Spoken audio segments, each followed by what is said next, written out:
All right, we're back, presumably to be a TCG doctor. Our patient last time, unfortunately, their crown had broken.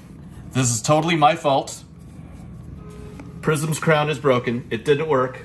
So we are going to attempt to make an incision here by the neck and execute this properly. Neck, bam, bam, holes, and then go up. That is how it's supposed to go. I have a second shot at this. A lot of people have broken this in the past, and even after receiving the replacement, they've broken it. So let's dive in.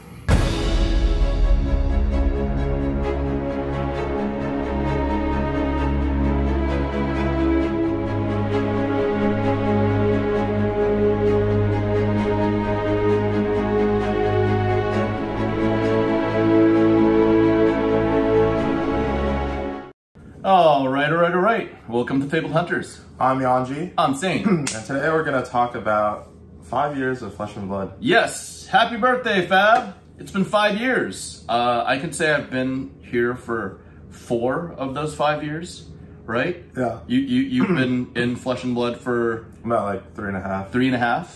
Okay. Yeah. You got into the game basically from set 1. And then I kind of got into the game around the time when Monarch was coming out, so around set 4. Mm-hmm. And what an interesting ride it's been. So I think we wanted to share our experiences with Flesh and Blood over the course of the last couple of years. Yeah. And talk about how Flesh and Blood has kind of impacted us, as well as how the game has kind of been growing and evolving. For sure. Yeah. Yeah, so I'll start off. It's pretty funny. I used to play Magic competitively, and basically after I quit Magic, I was kind of off card games for like a long time. I play like digital card games every now and then, but I'm like not super into it. But I think it was Michael Fung and you, I think, were the two like biggest people to kind of get me back into it. Oh, really? Yeah. Okay. Michael, because he was like really passionate about getting people to try Flesh and Blood. I remember we all gathered at our friend Joe's apartment to do like a Welcome to Wraith Sealed. I remember doing Welcome to Wraith Sealed. I played Rhinar, and I had like the worst time ever. I didn't really understand the game. I still haven't played Rhinar in Welcome to Wraith. Oh, really? Yeah. I didn't really understand the game at the time. And then it was you who basically like pushed me to help you work on this channel and to make videos. You were editor, right? Yeah. Just before there was an Alex, you know, our editor in the background. Yeah. You were actually our editor back in the Saint and Mike days. Yeah, right? Exactly. So yeah, I was doing it a little bit just so I would have like something to do during those times. When, you know, everybody was just kind of getting back into kind of like reintegrating into society. And for me, it was like really, it was both familiar and novel at the same time. Okay. Familiar in the sense that I was accustomed to playing like a competitively oriented card game, but also novel in the sense that I was really bad at Flesh and Blood. Okay. At the beginning, and now I'm only a little bit bad at Flesh and Blood, I would say. But yeah, it was fun to kind of go through the process, learn how the game is played, learn the collecting side of it from you, and to be able to go and travel to, you know, a lot of events. Play the game, see the world. It's happening. Yeah. Collect the game, see the world. That's happening too. Yeah. Right. So yeah, that's a great chronological recap.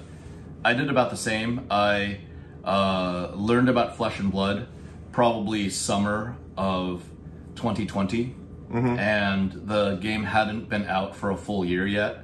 And at that time, I remembered I was still doing mass box openings and collecting and Magic the Gathering. I was just totally engaged and engrossed in MTG, and I had been opening something like 600 boxes of Modern Horizons. I think it was Modern Horizons 1 when it just came out. And I was like, this is so cool, this is so great, kind of, sort of, because, well, that set was fine. I don't think the community had any problem with Modern Horizons 1. I think the community, general Magic community, had a problem with Double Masters, which came out a few months later. Okay. And that was when the publisher, Wizards of the Coast, basically made misrepresentations that you could get multiple mythic, which is kind of like majestic cards. Mythics are the majestics of Flesh and Blood. Yeah. And they're like, oh, we're sorry, we made a mistake, which, you know, is par for the course. It's not like a Duskblade we made a mistake. It was like, oh, it's Tuesday, WotC made a mistake.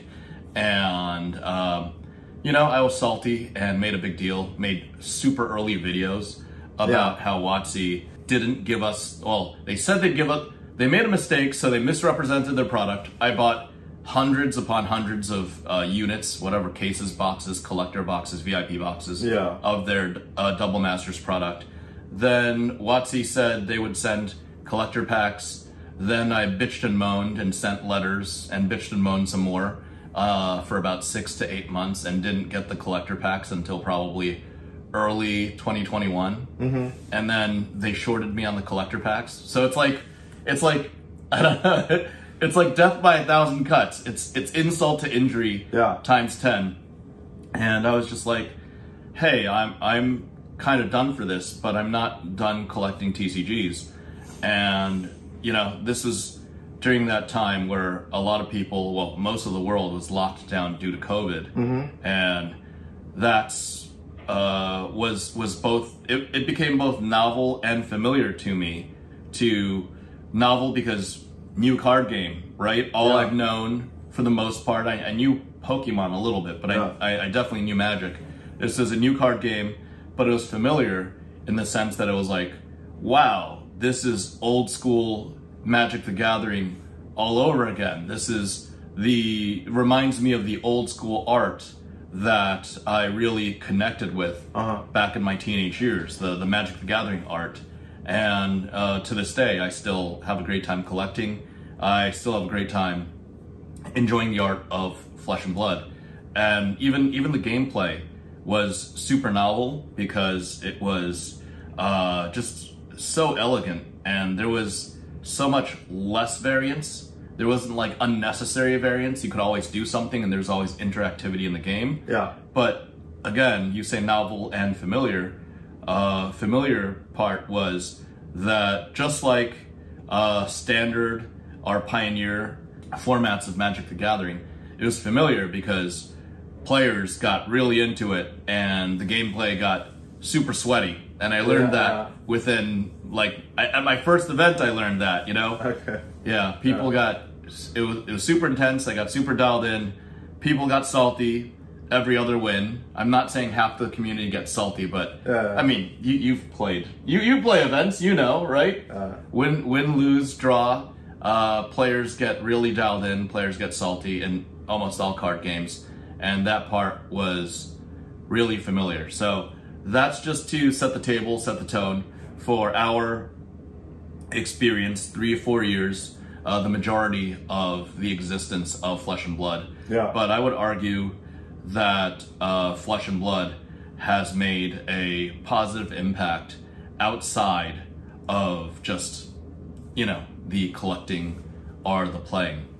I, for one, have connected with a lot of people. I, for one, have received the opportunity to travel to multiple places, travel to Asia, travel to New Zealand. I never thought I would go to the other side of the world and meet, you know, the makers of Flesh and Blood, or be at their old headquarters and their new headquarters, right? Go to a Flesh and Blood wedding, go to the celebrational, meet even, you know, we won't mention the name of the TCG, meet even the founding group and be at the headquarters of another TCG publisher, as well as travel, literally see the world. I didn't make Amsterdam, but going to Barcelona, I think you went to the Sagrada Familia as well, right? That chapel cathedral that's eternally under construction. It was a great experience. I went with J-Dubs' family, and that was super great. We were literally in the Sagrada. Our family members and our kids were running around the Sagrada being kids, and like, our partners were like, "Hey kids, stop running, da da da da da." And James and I are like, I just remember James mentioning Yuki, and I believe the Rangers were in meta at the time. Okay, yeah. Right? And this was I think the World Championships. It was Worlds, right? Yeah. It was Worlds, and it's like, oh man, look, these Rangers are poised to take it all. And then out of nowhere, the FI player, I think from Greece, comes out, and James and I are like sports fans at the bar, except we're literally in the middle of a floor of the Sagrada Familia, like watching, oh, did you see that? Oh, this guy's drawing like a god, that's amazing. And we're getting riled up, like, I don't know, soccer or football fans.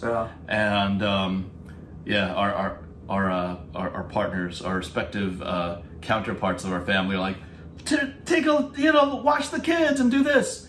But it was just, I think this game, outside of the collecting and the playing, just makes for great experiences. And makes for some long-lasting memories. So in terms of just outside of the cardboard, Yuanji, do you have any feedback on how it's given you some benefits or some impact? Yeah, definitely.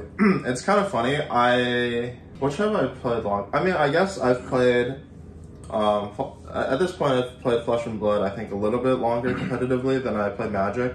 Magic I played for 2 years straight when I got out of college from like 2013 to 2015. But it's really funny because I would argue that I probably grinded Magic harder than I grinded Flesh and Blood. Really? Yeah. You guys go pretty hard on your fab training and whatnot. I mean, yeah. I'm in the background of your super secret professional team Discord, and I'm just like, there's a lot of messages going on right now. You guys are in little rooms brewing some different decks, and it was that sweaty in Magic as well. Yeah, definitely. Okay. I remember I would be traveling maybe like not every week, but at least like every other week, because I was like working a full-time job at the time, and like basically all my money was just going to like plane tickets. Okay. And it's funny because in the 2 years that I spent playing Magic competitively, I had only gone to an international tournament once. Okay.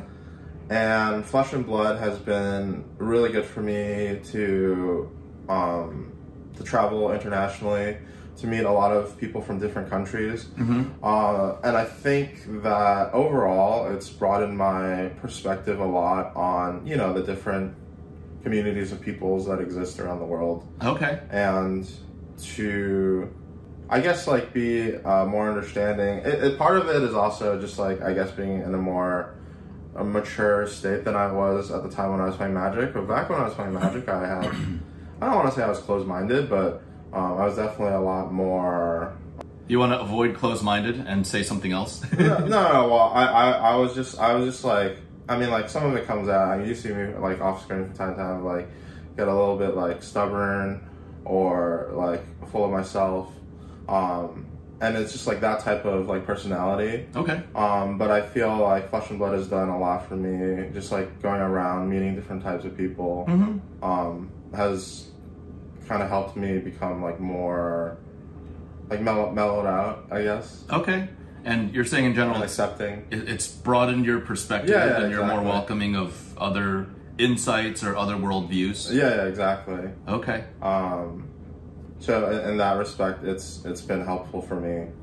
And then other than that, I think that Flesh and Blood has also just been helpful for me because I would say that this year in Flesh and Blood, I've taken kind of like half a step back in terms of just being like a competitor. Okay. But kind of making me think about, how Runaways is doing thinking about ways that I can help impact or improve, just like on both for the individuals in the organization, but also for the organization as a whole to take on that role. Has also been like a learning experience. Yeah, we have those conversations when we're cracking packs off camera or when we're doing our mass box openings, and it's great just to receive feedback, receive insight, as well as provide feedback on how you manage your organization. Because I think early days, let's go back, call it a year and a half or 2 years ago, or maybe a little more, early days of Runaways, it was like 4 guys that love flesh and blood that enjoy playing and hang out and go on play in person, continue the conversation through digital channels, and that's kind of what the organization started out as. But now you've got, I don't know, 15 plus, maybe 20 people, maybe even 20 plus Runaways now? It's actually like it's a little bit smaller than it was before, but like around 15. Yeah. Around 15? Okay.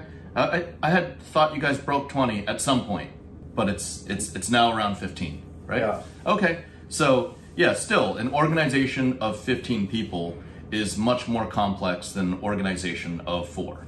Like a pot of buddies, let's hang out on Saturday. Now you've got to intertwine different schedules, right? Yeah. Everybody's got work. You got to like call certain meetings. You've got to handle, and manage everybody's egos, because a lot of guys that really want to win, right, or have their own ideas and are accomplished and, are also very, I don't know, they've got enough, they've built up enough of a worldview to be like, look, my perspective or my strategy should be better, and how to just balance all those perspectives. That's great. Yeah, I think I think for me the challenge is mostly how do I make sure that everybody is actually getting as much value as they can out of just like being on the team. Because when it was just like the 4 of us working on, like the only thing that like kind of mattered was our like individual preparation. Yep. And like the deck that we were playing. So it was like much more, I guess, like granular focus. But now, like a lot of the things that I think about is like, oh, like is this member being engaged? Are they maybe not engaging because the situation isn't like the situation isn't good for them? Maybe they're like lacking resources in some way. Okay. And so that's like most of what I think about these days. Yeah. I would say that it's impacted my mindset as well, and it's helped me evolve as an individual. The earliest time was probably around the first Flesh and Blood World's Championship, which is now already 2 years behind us, where James was like being that concerned parent, like, Saint, what's going on with your health? I think I might have made a video about it already, or my little health scare, turned out to be a stroke, a mild one, but still a stroke, still very serious. And James is like, hey man, if you don't have your health, you could have all the money in the world, you're multiplying off a base of 0, and 0 times anything is still 0, right? Unless it's like an imaginary number, or 0 times itself. Whatever, you can't divide or multiply by, like, you can't multiply by 0, you can't divide by 0. But basically that helped me, open up my mind and engage into a whole world of health and fitness and nutrition. And not just that, it's gonna come across a little bit like Single White Female-ish, the movie Single White Female. Okay. Are you still old enough, or you don't know? I think I know. Bridget Fonda movie, gets a roommate, 2 ladies, nothing good happens. It's not one of those like sexy movies, it's one of those crazy slasher movies where the other lady like tries to emulate the first lady. Anyways, before your time. So I saw what LSS was doing in terms of expansion. I saw that they were pursuing international recognition as well as domestic recognition. They secured a whole bunch of, you know, nice accolades, like a prize. They got recognition from the Business Council of New Zealand, and they won first place. I personally, in my business, did the same thing, right? I was like, oh, wow, if James can do it, let me try to do the same thing. And, you know, fortunately, I'm just coming back from Washington, D.C., having secured a, you know, a prize from the largest business organization in the world. And, you know, James showed me his place, which was under construction, back when I went first to, I believe, the LSS wedding. And then he had completed it, I believe, 4 or 5 months later, when we had attended for the celebrational. We showed up for the celebrational. And like, he went from a small startup office to something really sizable and really impressive, about, I don't know, 12 or 13,000 square feet. And that's their new headquarters. And I saw that, I was like, man, you know, we're not even in the same industry. You know, he's in publishing, or he's in collectibles. I'm in finance. But I was like, you know what? I need to be more ambitious. I need to do the same. And right now, I'm in the middle of construction of a facility about 3 times the size of my old headquarters facility. So it's, you know, it's almost like business colleagues or friendly competition that's occurred from, you know, me being in Flesh and Blood, and me meeting James, and me meeting other members of LSS. And it's not just about the business attributes, or, you know, running up our metrics, our employee count, our office sizes, our key performance indicators or KPIs. It's got less to do with that than it does with the people. I would say at the end, the people are the most influential, as well as the knowledge that you receive in interacting with people. I have been soliciting different members of the Fab community for life advice, and I've also been solicited for life advice. You know, our little Florida 4 Horsemen pod. I know I'm not from Florida, but people see Basement Confessions, right? That's a big deal. I would say that I would never have gotten the opportunity to meet Rudy or Dan from Open Boosters, or Edwin. I mean, I guess that's he's in there. He's in there somewhere. But we would have never become such a pod of 4 really solid friends and create a brotherhood. And that's just one example. You know, I've sat down with different members of LSS, and they've given me life advice. You know, I've been asked about marriage. I've been asked about kids. I've been asked about how to negotiate, you know, a raise, a salary raise, or a promotion. Sorry, James, I give him feedback. He got the promotion and the raise, by the way. But yeah, sorry, James. He's worth it. He's worth it. I mean, it's not, if he's worth it. If he's worth it, it's good.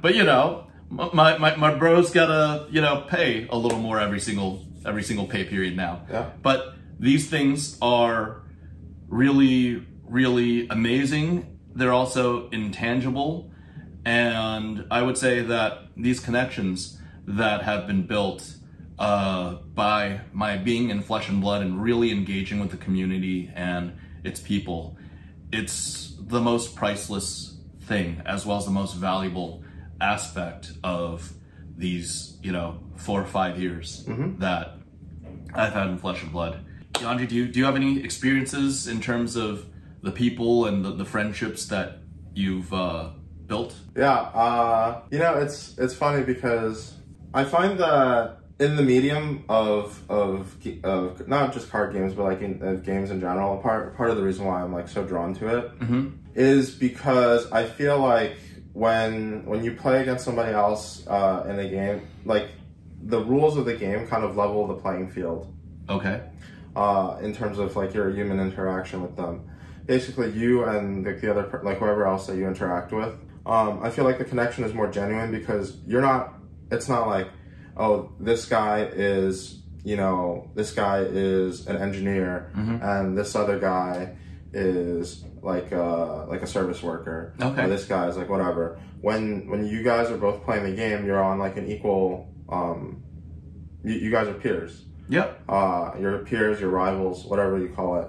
And so I feel like a lot of the friendships that I made through games, through Flesh and Blood, I can interact with these people on an equal intellectual level. Okay. So part of it is just like having like a mutual respect.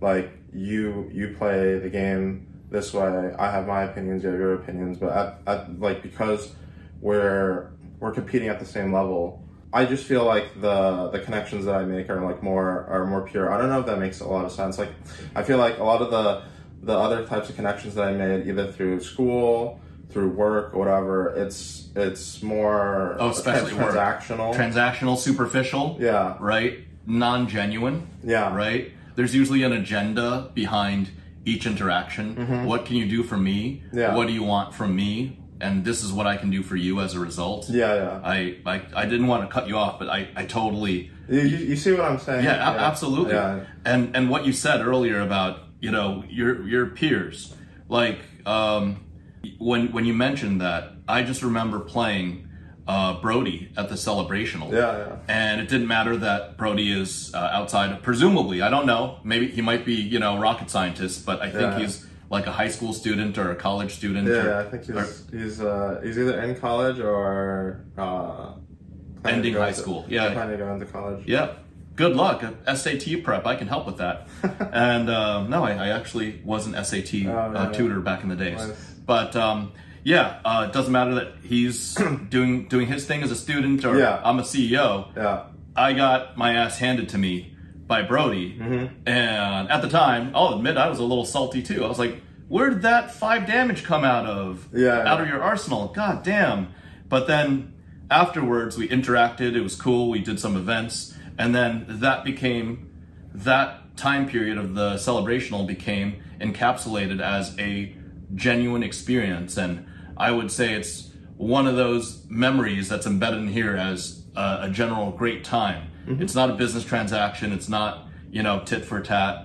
And just out of nowhere, like Brody around my birthday, he's like, "Oh, Saint, hope you're doing okay." Da da da da da. And we're just keeping in touch, and that's a true, genuine relationship, right? Or at least a true, genuine rapport. Yeah. And if Brody ever one day needed anything, God forbid, he's got many years in his life, I'd be like, "Well, shit, I know that guy, and he's not always, you know, reaching out to me for an agenda. I'd love to help. I'm even more proactively interested in helping this guy out." Yeah. You know, so that came to mind, and I wouldn't even have thought about that.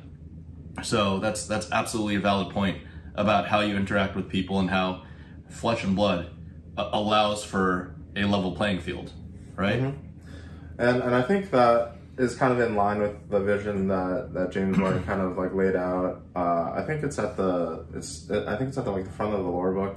Yep. But yeah, just like bring people from all different walks of life to get together and play great games. Yeah. This video is going on for a little bit of time. I think by the time this video comes out, the 5th anniversary video that LSS is will have been a couple days behind, because that video is releasing in like the next 24 hours of filming. Yeah. So I don't know if you know what's gonna happen, if you're like more privy than I am, but what are you most excited for Flesh and Blood moving forward after year 5? After year 5, I just am excited to see that this is a game that's adopted a global player base. Yeah. I would love for, this is selfish of me, but I would love for Dorinthia to actually matter again. She had it for like a couple weeks with the hatchets. Oh, yeah. You know, all warriors matter. Warrior lives matter, guys. Warrior lives matter. I had a theory. It doesn't really fit with like the spaces that was on the website, but I had a theory that the Dorinthia from the Dorinthia versus Rhinar dual decks was getting like an adult version. Really? Yeah, but I don't. But she's not even playable, right? The Quicksilver is not even playable, really. I think she could be, because she's pretty nice with anything that like adds counters, because they don't fall off afterwards. Understood, but They that like, never fall off. that 1-for-2 weapon is kind of sucky, isn't it? You need to make it probably 1-for-4 to really put some umph into it, right? But I think the nice part is that it just never falls off. So it's just like once you build up the power, it stays there. So it stays there permanently, unless there are some things like Glistening Steel Blade or something where after you attack or after you hit, the counters fall off, right? They're buffs. I remember there were buffs in the warrior class. Yeah, it's just the instant that puts a counter on it. Okay. Or I think Oath of Steel also removes the counters. But like the card that came out in the Dorinthia versus Reinhardt. Oh wait, Glistening itself. That keeps it for sure. Just like keeps the counter. So I think it's like an interesting thought. But I believe most people think that's just going to be like a Dromai. Dromai? Yeah. Okay. That's what they're saying. There's a lot of videos. There's a lot of content creators speculating. Yeah, it's because the first part of the question mark whatever is like 6 letters long. Oh really? Yeah, I don't know if they're gonna adhere to that, but yeah, it is. Okay. What are you looking forward to, man? Yeah, I'm honestly looking forward to LSS continued evolution as a publisher. So I would say that probably the first 5 years of Flesh and Blood, the way that I would characterize how it's going is that it's a well-intentioned company. They have really great creative ideas, but at certain periods of times there have been lapses in execution, and I'm just looking forward to the company maturing and just getting better and better at that side of it, because I think that they have a great product, and it's just about how you maximize the experience. I think at this point, how do you make the experience better for players, better for collectors, better for fans of the game who want to, who can like be traveling to all these events. How do they join in on the action? And so that's what I'm most looking forward to, is just LSS evolving and just getting better at their craft. Better at their craft, I agree, as well as better with social play, because I think we've been talking about this on camera since May of 2021, and we've been also talking about this off camera since like February, March of 2021. Yeah. When are they going to release PvE? They've already had us on the hook for like 3.5 years now. Yeah. Right? Yeah. It's time. Sometime within this next block of 5 years, release PvE. Come on. Right? They really need to do that. Here's hoping to year 6, but even if they don't, it's still been a great game. It's still been a great ride. Yeah. And I hope that both of us can be around to celebrate the 10th anniversary of Flesh and Blood. Yeah, definitely. Because I've already filmed a super secret 10th anniversary video, but the viewers will have to wait. Yeah. That's all we got for now.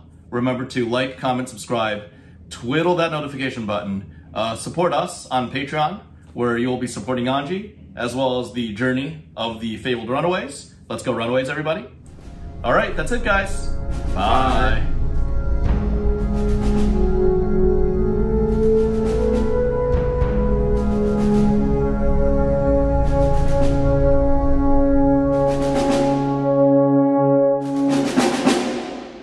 Okay, we're back from James White, Legend Story Studios, Carlton Gore Road. A UPS Express box. You think James White has a box of these things, and he gets a letter from somebody like you, and he's like, God damn it. And then he personally mails this out? No, I know for a fact that his operations department does. So, thank you, Nuse, and I believe Chris, one of the Chris's, help handle this matter for James on behalf of Legend Story Studios. All right, we are looking for a successful surgery today. I think. Shake it out. No prism crowns in here. That's just bubble wrap. Phase 2. There's something contained in here. Feels like a box. A very, very sensitive crown. Come on, FaBled Hunters. You just want to land the plane. I'm supposed to be a professional here, at least at handling collectibles. Uh-oh. Oh, we have a crown. We have a problem, though. Yeah. There is something here, yet there's not anything here. You see that? Mm. So I don't know how viable it is to succeed on, right? On the other head, there's something here. Yeah. Right? There's two things that will stick into Prism's neck here, presumably. Maybe they adjusted it so that there's just like the little knobs, because it looks like the knobs go in a little bit farther. The knobs? All right. We've agreed that this will take the least amount of pressure.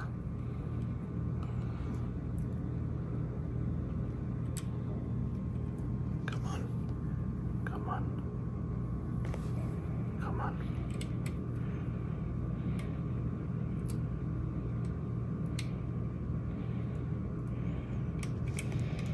Wait! Did we do it? Did we do it? We did it! We did it! Yes! Our queen has a crown! Fat for life, people! Let's go!